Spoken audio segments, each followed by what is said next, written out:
Excusez-moi, je rassemble un peu mes idées. Donc je disais, à l'époque, j'ai découvert des choses incroyables sur notre système immunitaire. En fait, les êtres vivants sont constamment en contact avec des agents pathogènes, des bactéries, des virus et des parasites. Pour se protéger contre l'intrusion de ces agents pathogènes dans l'organisme, il existe des barrières, comme la peau ou les larmes. Lorsque, malgré ces barrières, des agents pathogènes s'introduisent dans l'organisme, notre système immunitaire entre alors en jeu. Nous avons deux manières de répondre à une attaque d'un agent pathogène. La réponse immunitaire innée et la réponse immunitaire adaptative.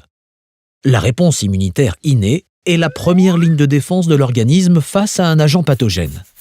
Nos cellules immunitaires reconnaissent immédiatement un agent pathogène et l'éliminent rapidement. La réponse immunitaire adaptative est, quant à elle, plus lente à se mettre en place. Elle nécessite que nos cellules immunitaires, et plus précisément nos lymphocytes, aient déjà rencontré l'agent pathogène à détruire et soient éduquées pour l'éliminer. Ce sont des cellules présentatrices de l'antigène, CPA, qui sont chargées d'éduquer nos lymphocytes.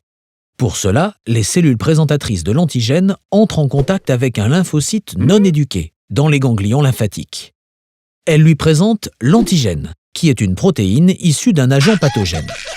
Le lymphocyte devient alors immunocompétent, c'est-à-dire qu'il reconnaîtra désormais spécifiquement et exclusivement cet antigène. C'est la sélection clonale. En cas de nouveau contact entre ce lymphocyte et cet antigène, les lymphocytes vont s'activer et se multiplier. C'est l'amplification clonale.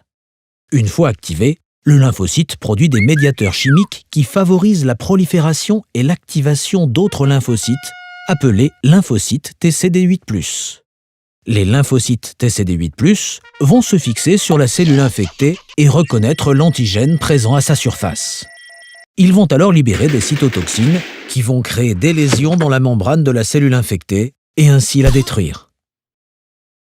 Bon, c'est bien beau tout ça, mais on s'est quand même demandé si dans le cas du cancer, notre système immunitaire était vraiment efficace, car avec toutes les rechutes que l'on connaît, et c'est à ce moment-là que tout s'est éclairé.